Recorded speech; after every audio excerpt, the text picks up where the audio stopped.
3 weeks after the family meeting, Queen Elizabeth sat in the same private study where she had first read Harry's letter. The silence that had followed her decision felt both peaceful and heartbreaking. No more frantic phone calls from palace staff trying to manage another crisis. No more emergency meetings to discuss damage control. No more sleepless nights wondering what private family moment would be weaponized next. But the silence also meant something else. It meant that her grandson Harry was truly gone from their lives, not just physically, but emotionally. The boy who had walked behind his mother's coffin with such dignity, the young man who had brought laughter to state dinners, the prince who had dedicated himself to wounded veterans, had become a stranger who viewed his own family as enemies. Elizabeth had received several communications since her decision, though none directly from Harry. His representatives had reached out through various channels, expressing surprise at the royal family's silence and suggesting that doors remained open for dialogue. The tone of these messages revealed a fundamental misunderstanding of what had transpired. They seemed to believe this was another negotiating tactic rather than a final decision. Meghan had appeared on several talk shows. Her narrative now focused on the theme of unconditional love and family forgiveness. She spoke eloquently about healing and moving forward, but always with the underlying assumption that healing required the royal family to accept blame and change their fundamental nature. The interviews were masterfully crafted to paint her and Harry as the victims of an intransigent institution that refused to evolve. What the public didn't understand, and what Elizabeth could never explain without violating her own principles of family privacy, was the extent of the private attempts at reconciliation that had been rebuffed, the compromises offered and rejected, the explanations provided and dismissed, the olive branches extended and broken. William had been visiting more frequently since the decision was made, not out of obligation, but from genuine concern for his grandmother's well-being. He understood better than anyone the weight of choosing duty over personal desire, having made similar sacrifices throughout his own life. "Any regrets?" he had asked during his most recent visit, the question hanging between them like a bridge that could be crossed in either direction. Elizabeth had considered the question seriously before answering. "I regret that it came to this. I regret that Harry felt he had to choose between his family and his wife. I regret that we couldn't find a way to make it work. But I don't regret the decision itself. Some wounds are too deep to heal through compromise alone." The truth was more complex than her words could convey. Elizabeth did have regrets, but they stretched back much further than Harry's marriage or departure from royal duties. She regretted the childhood trauma that Harry had never fully processed after Diana's death. She regretted the media circus that had surrounded his entire life. She regretted the pressures of royal life that had shaped both her grandsons in ways that sometimes seemed to deny their basic humanity. But she also understood that regret was different from responsibility. She could acknowledge the pain that royal life had caused Harry without accepting blame for choices that were ultimately his own. Love didn't require her to enable destructive behavior or to sacrifice the institution that served millions of people for the sake of one individual's happiness. Princess and had been proven correct in her assessment of Harry's motivations. Each public appearance, each interview, each social media post seemed designed to reinforce the narrative that the royal family's silence proved their guilt. The lack of response was interpreted as an admission of wrongdoing rather than a dignified withdrawal from a public relations battle that had no winners. Charles had struggled the most with the decision. As Harry's father, he felt the weight of every choice that had led to this moment. He had spent hours in therapy, something that would have been unthinkable for previous generations of royals, trying to understand his own role in the family's dysfunction. The work had been helpful, but also painful, forcing him to confront the reality that love alone couldn't heal every wound or bridge every gap. "I keep thinking about the Harry we knew before," Charles had confided to Elizabeth during one particularly difficult conversation. "The son who hugged me so tightly when he came back from Afghanistan. The prince who worked so hard to honor his mother's memory through charity work. I wonder if that person is still there, buried under all this anger and hurt." Elizabeth had shared her son's hope for months, believing that time and space might allow Harry to find his way back to the family that loved him. But the passage of time had only seemed to deepen his resentment and strengthen his conviction that he was the wronged party in their conflict. The most heartbreaking aspect of the situation was how it had affected Harry's relationship with William. The two brothers had been each other's primary support system through their parents' divorce, their mother's death, and the unique pressures of growing up in the public eye. Their bond had seemed unbreakable, forged in shared trauma and mutual understanding. William's pain was visible to anyone who knew him well. He rarely spoke about Harry publicly, maintaining royal protocol even when provoked by increasingly personal attacks. But Elizabeth could see the hurt in his eyes, the way his shoulders tensed whenever Harry's name was mentioned, the careful way he spoke about brotherhood and family without referencing his own experiences. The ripple effects extended to the younger generation as well.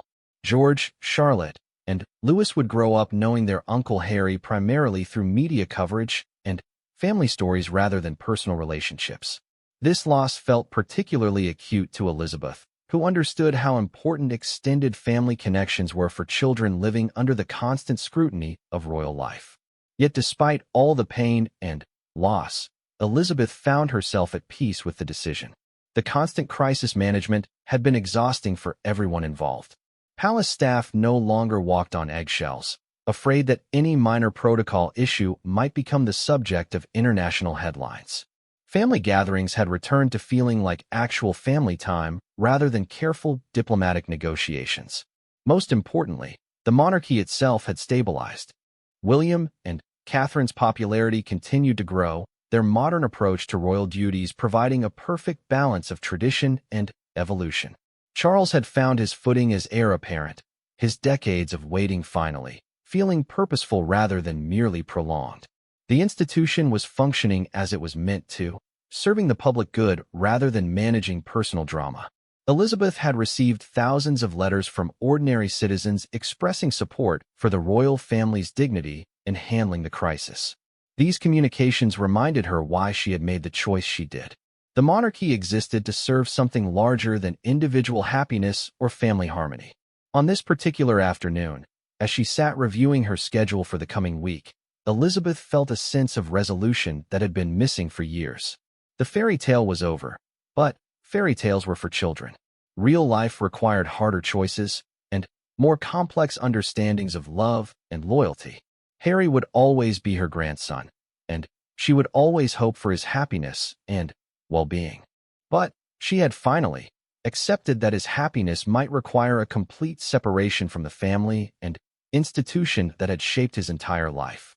If that was what he needed to heal and find peace, then love meant letting him go completely rather than holding on to a relationship that caused pain for everyone involved.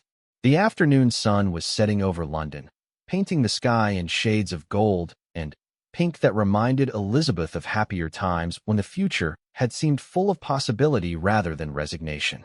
Tomorrow would bring new challenges and new responsibilities, but they would be faced by a family that had learned to prioritize institutional stability over individual desires. Elizabeth picked up her pen to respond to the day's correspondence, her decision final and her heart, though heavy, finally at peace. Sometimes love meant saying goodbye, and sometimes duty required sacrificing personal happiness for the greater good. After 96 years of life and 70 years of service, she had learned that these painful truths were often the most important ones of all. The reign continued, and the monarchy endured, as it always had and always would. That was legacy enough for any queen, even one whose heart had been broken by the choices of those she loved most. The emergency family meeting convened at 8 o'clock sharp the following morning in the blue drawing room at Buckingham Palace. Queen Elizabeth had chosen this particular room deliberately, its formal atmosphere serving as a reminder of the gravity of the situation they faced. The morning light streaming through the tall windows illuminated the faces of those gathered around the polished mahogany table, each bearing the weight of what was to come. Prince Charles sat to Elizabeth's right, his usual composure cracked by the strain of recent months. Dark circles under his eyes spoke of sleepless nights spent wondering how his relationship with his younger son had deteriorated so completely. Across from him, Prince William maintained his characteristic stoic expression, but his hands clenched tightly in his lap revealed the emotions he fought to contain. princess and had arrived precisely on time, her no-nonsense demeanor unchanged despite the family crisis. She had always been Elizabeth's most practical child, the one who understood duty without question and spoke truth without sugarcoating. Her presence brought a sense of grounding to the emotionally charged atmosphere.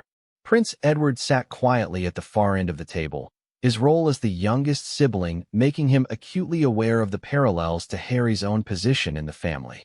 Sophie, his wife, had initially been invited but excused herself, understanding that this particular conversation needed to remain within the immediate family circle. Elizabeth began the meeting by placing Harry's letter on the table, its presence like a stone thrown into still water, creating ripples of tension throughout the room. She had spent the entire night reading and rereading every word, analyzing not just what Harry had written, but what he had left unsaid. "I've called you all here because we have reached a crossroads," Elizabeth said, her voice steady despite the turmoil in her heart. Harry's latest communication makes it clear that he views this family as irredeemably broken unless we accept blame for grievances that I believe are largely unfounded. Charles shifted uncomfortably in his chair. As Harry's father, he felt the failure most acutely. "Perhaps if we tried one more time to reach out," he suggested, though his tone lacked conviction. "Maybe a private meeting, just the three of us. Harry, Meghan, and myself." William's jaw tightened visibly. "We've tried private meetings, Father. We've tried public reconciliation. We've tried giving them everything they asked for, and it's never enough. Each compromise just leads to new demands, new accusations, new public humiliations." The room fell silent as the weight of William's words settled over them. Elizabeth studied her eldest grandson's face, seeing not just frustration but genuine pain. William had idolized his younger brother throughout their childhood, protecting him from the worst excesses of media attention and palace protocol. The breakdown of their relationship had wounded him in ways that went far deeper than simple sibling rivalry. And leaned forward, her voice cutting through the tension with characteristic directness. "The real question we need to ask ourselves is whether Harry actually wants reconciliation or if he's simply using these demands as a way to justify his choices to the public. Every rejection becomes proof that we're the villains in his narrative." Elizabeth nodded slowly, acknowledging the uncomfortable truth in her daughter's assessment. Over the past months, she had begun to see a pattern in Harry's behavior that reminded her of other difficult periods in royal history. The demand for apologies that could never be given without admitting to wrongdoing that hadn't occurred, the moving of goalposts whenever progress seemed possible, the public airing of grievances that should have remained private. "There's something else," William said quietly, reaching into his jacket pocket to withdraw his own letter. "Harry sent this to me yesterday. He's demanding that I apologize for the ceremony where I was named Prince of Wales, claiming it was a deliberate slight to remind him of his lower position in the succession." Elizabeth felt her heart sink further. The ceremony had been planned months in advance, a traditional recognition of William's role as heir to the throne. For Harry to interpret it as a personal attack showed how far his perspective had shifted from reality. Charles rubbed his temples, looking every one of his 74 years. How did we get here? Harry was always the more sensitive one, but he understood duty. He served his country with honor in Afghanistan. He created the Invictus Games, helped countless veterans. Where did that young man go? He's still there, Edward said softly, speaking for the first time since the meeting began. But he's being influenced by someone who sees our family differently than we do. Someone who views tradition as oppression and protocol as personal rejection. The unspoken name hung in the air. Meghan had brought many positive qualities to the family, but she had also brought a fundamentally different worldview that saw the monarchy not as an institution serving the public good but as a constraint on personal freedom and expression. Elizabeth remembered the conversations she had tried to have with Meghan about the nature of royal duty. The young woman had listened politely but seemed to view the explanations as excuses rather than genuine principles. Where Elizabeth saw service and sacrifice, Meghan saw limitation and control. "I've been thinking about this all night," Elizabeth said, her voice heavy with the weight of her decision. "And I keep coming back to something Philip used to say. He would tell me that sometimes the kindest thing you can do for someone you love is to let them face the consequences of their choices without cushioning the blow. And nodded approvingly. Harry and Meghan wanted independence. They wanted to be free from royal constraints while keeping royal privileges. They can't have both. But their family, Charles protested, though his argument sounded hollow even to himself. William turned to his father with a look of profound sadness. They stopped treating us as family the moment they decided to air our private conversations on international television. They stopped being family when they accused us of racism without giving us a chance to respond. They stopped being family when they chose money and fame over loyalty and discretion. The harsh truth of William's words reverberated around the room.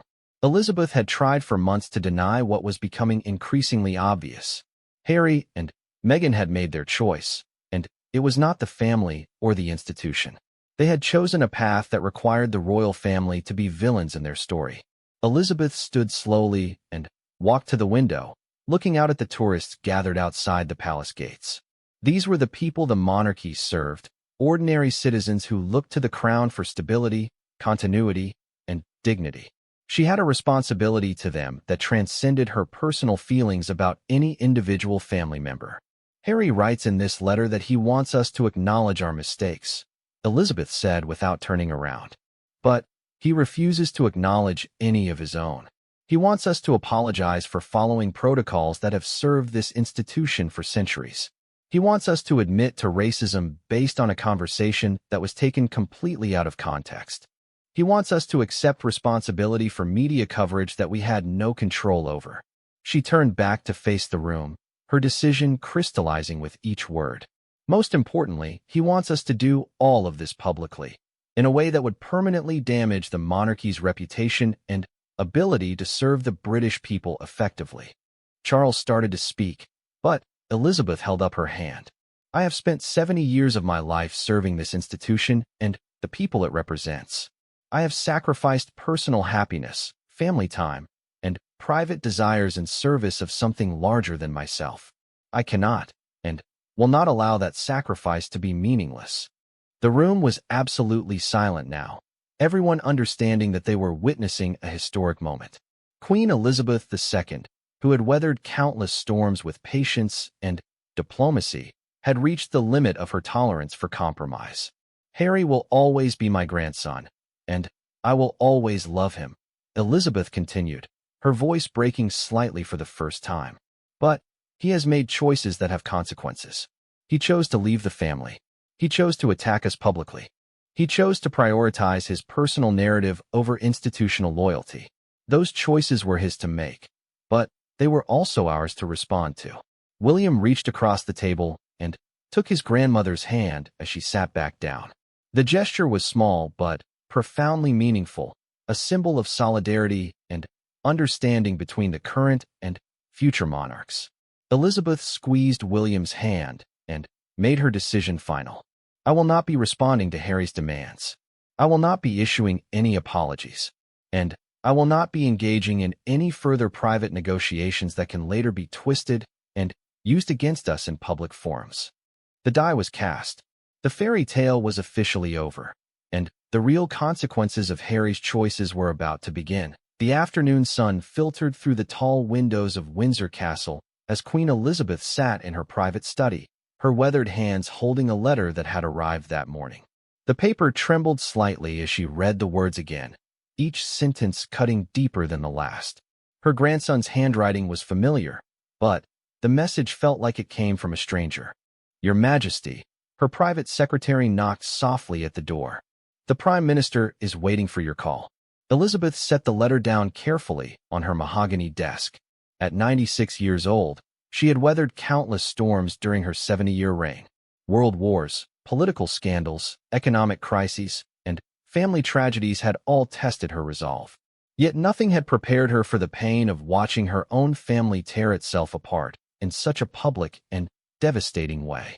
The letter was from Prince Harry, her beloved grandson who had once been the cheeky boy running through palace corridors, the young man who had served his country with distinction in Afghanistan, and the prince who had brought such joy to royal events with his infectious smile. Now, those same hands had written words that felt like daggers to her heart. Elizabeth rose slowly from her chair and walked to the window overlooking the castle grounds.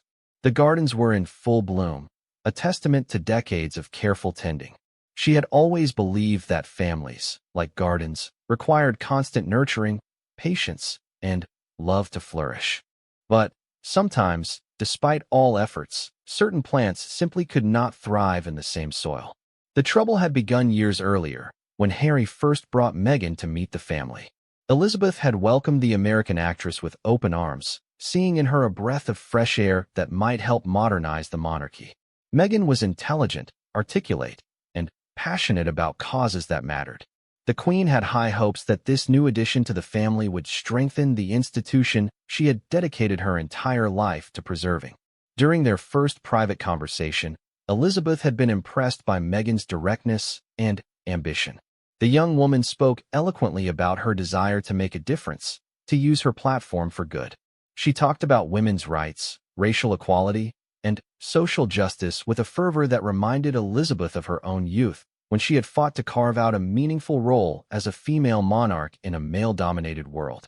"I want to help, Your Majesty," Meghan had said earnestly during that first meeting. "I understand the responsibility that comes with this position, and I'm ready to serve." Elizabeth had smiled then, seeing genuine sincerity in the young woman's eyes. She had personally ensured that Meghan received the best possible introduction to royal life, assigning her most trusted advisors to guide the transition. The Queen had even broken protocol on several occasions to make Meghan feel welcomed and valued. But somewhere along the way, things had gone terribly wrong. The fairy tale wedding watched by millions around the world had been just the beginning of what would become a nightmare of media scrutiny, family tensions, and, ultimately, devastating betrayal. Elizabeth remembered the gradual changes she began to notice. The missed family gatherings, the terse responses to invitations, the growing distance between Harry and his brother William. Phone calls that once came regularly became sporadic, then stopped altogether. When Harry and Meghan did attend royal events, there was a tension in the air that everyone could feel, but no one dared acknowledge. The Queen had tried to bridge the growing divide.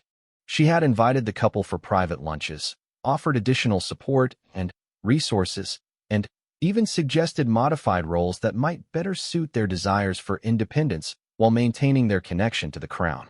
Each olive branch was either ignored or met with new demands that seemed designed to test the very foundations of the monarchy. The breaking point came when Harry and Meghan announced their intention to step back from royal duties without consulting her or following proper protocols. The news broke in the media before Elizabeth had even been informed, a breach of protocol so severe that it sent shockwaves through the palace. For a woman who had dedicated her entire life to duty, honor, and service, the public nature of their rebellion felt like a personal attack. But even that betrayal paled in comparison to what followed. The interviews, the tell-all books, the documentaries, each revelation more damaging than the last. Private family conversations were shared with the world, personal moments twisted into weapons of public relations warfare. The institution that Elizabeth had spent decades carefully building and protecting was being dismantled piece by her own grandson. The letter in her hands contained Harry's latest demands. He wanted a full apology from the family, acknowledgement of wrongdoing that Elizabeth knew in her heart had never occurred, and guarantees of future treatment that would essentially give him veto power over royal decisions. The tone was ultimatum rather than reconciliation, threat rather than olive branch. Elizabeth walked back to her desk and picked up a photograph of Harry as a young boy, grinning widely as he sat beside his grandfather Prince Philip. Those had been simpler times when the biggest challenge was keeping the young prince from getting too dirty before formal portraits. Philip had always had a special fondness for Harry, seeing in him a reflection of his own rebellious spirit tempered by genuine love for family and country. "What would you do, Philip?" she whispered to the photograph, feeling the familiar pang of loss that came with remembering her late husband. The Queen knew what Philip would have said. He would have reminded her that sometimes love means making hard choices, that protecting the institution meant protecting the future for all the family members who would come after. He would have told her that she could not sacrifice the monarchy's integrity for one person, no matter how much she loved them. Elizabeth had always prided herself on being able to separate her roles as monarch and grandmother. But this situation tested that separation like nothing ever had. As a grandmother, she wanted nothing more than to wrap Harry in her arms and tell him everything would be all right. As queen, she knew that some actions had consequences that could not be undone. The afternoon was growing late, and Elizabeth knew she needed to make a decision. Tomorrow, there would be a family meeting to discuss Harry's latest communication. William would be there, his face carefully composed but his hurt evident in his eyes. Charles would attend, torn between his role as future king and his love for his youngest son, and would be practical and direct as always. The rest of the family would watch and wait, knowing that whatever decision was made would affect all of them. Elizabeth looked at the letter one more time before folding it carefully and placing it in her desk drawer. Some decisions could not be rushed, but she was beginning to understand that this situation would not resolve itself through patience and hope alone. The fairy tale had become a tragedy, and even queens sometimes had to choose between their hearts and their duty. As the sun set over Windsor Castle, Elizabeth prepared herself for what might be the most difficult decision of her long reign. The institution she had served faithfully for 7 decades hung in the balance, and the love she felt for her grandson was about to be tested in ways she had never imagined possible.